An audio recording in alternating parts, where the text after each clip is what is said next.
Well, hopefully the reason you're here is you want to know how to completely swap out fresh fluid inside of a Viper Gen 2 clutch system.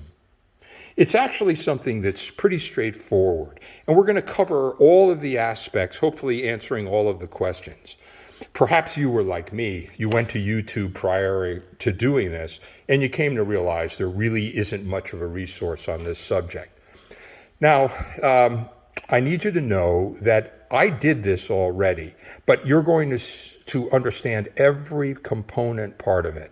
It's complex enough, and whenever you're using things like turkey basters to remove brake fluid, I'd rather have two hands in action. So let's begin. The whole process is very straightforward.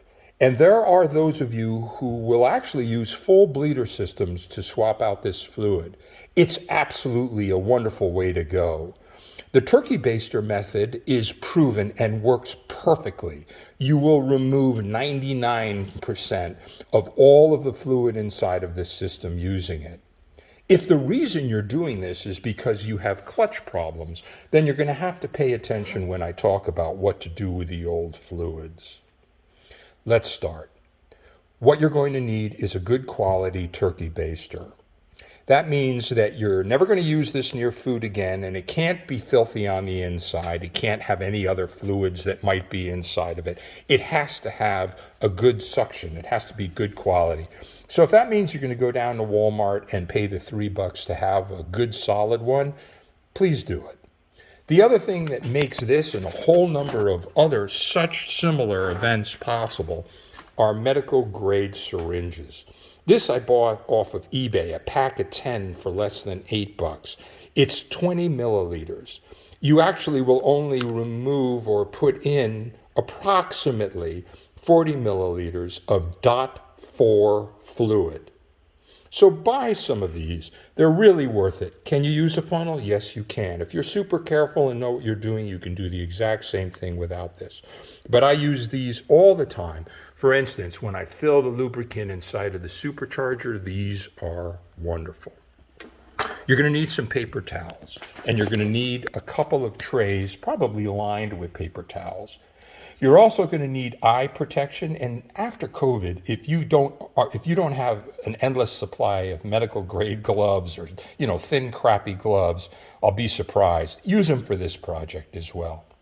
If it sounds like I'm super concerned about health issues, I'm old enough to see the residual damage that my friends have done to themselves in some regard. You don't need to be doing that. Just prepare for this stuff. It's a perfect example. Brake fluid isn't fun to work with, and you don't need to pour it all over your car, nor should you. So let's begin. It's really straightforward. If you're wondering what this is, by the way, that is a VEX system. It's the piggyback system that allows me to do the mapping for the supercharger and also produce the cards. It's no longer made, but those of us who run them, we try to take good care of them. And this car's 21 years old, so you get the point. Right, here we go. This is the clutch repository. It is the reservoir. It is located on the driver's side at the back end of the valve cover. Now you're going to take this cap off. It's going to be tight most likely, unless you've done this before and you're comfortable knowing what it's like. It's going to feel like you're turning more hard than you need to, or harder than you need to, I should say. When you turn it, there is no external latches or clasps. You just grab it and turn it, and it will screw off, and you're going to put that on the tray. Underneath this is going to be a gasket that looks like a small black foam funnel. You're going to carefully withdraw that. That's why you have the gloves on, and you put it also on the tray. That's why you've got the tray. You're going to be looking now inside the reservoir. It looks like all the other kind of white, clearish plastic reservoirs on a Viper. It's a round cylinder that goes down, and about halfway down on the inside, you will see a molded plastic shelf. That's your fill line, and hopefully when you take the cap off and you take the filter off, you will see the fluid, which is DOT4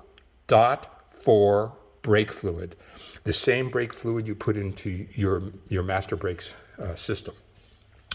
And the caps all say .3. Take my word for it. You can if you want, but I checked with Tater of Tater Dodge. Chuck confirms, absolutely, the updated manuals, of which there are only a few, make it easy enough to know this is a full .4 system. You're going to be using .4. You're not going to be using .3. That .4 fluid should be in the reservoir, filled up to that shelf. And now the work begins. You've got your bulb. It's good quality baster. You're going to put it inside. You're going to pick up the fluid. You're going to lift it directly over the reservoir and move that container I talked about earlier, and you're going to empty it. And you're going to do that twice, and if you've got a good baster, it's enough to take all the fluid out of here. It will be dry. And then you're going to take a paper towel and carefully clean the inside until it's spotless. It shouldn't take very much. When you look at that paper towel, if it's really filthy, you probably, or by the way, if you're doing this because of clutch problems, you probably have to now ask yourself if there's more here than just a simple exchange.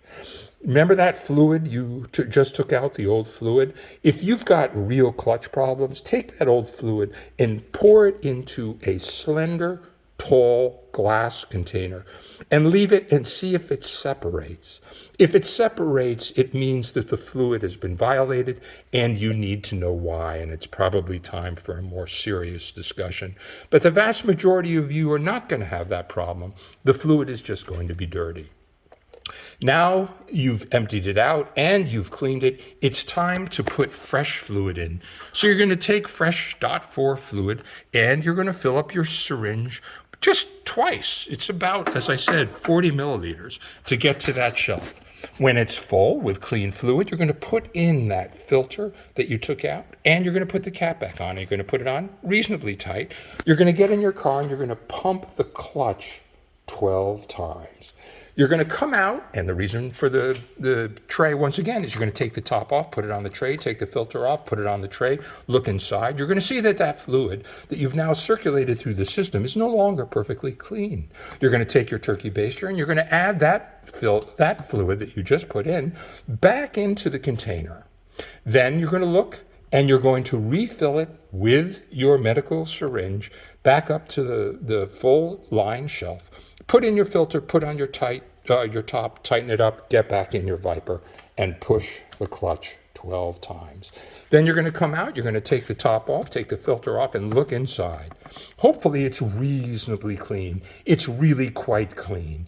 If it isn't but looks like you're damn close, you do the same thing again. You empty it out with the baster, you refill it with clean fluid, you put in the filter, you put in on the top, you tighten it up, you get inside the car, and you pump the clutch 12 times.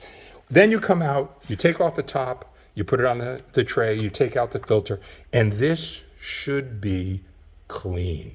If it is, and it looks like it's at the right level, you are going to put in the gasket, filter, put on the top, and put it on tight. You're done. Now, what are you left with? You're left with the container of old brake fluid or contaminated brake fluid. You get rid of that the way you should.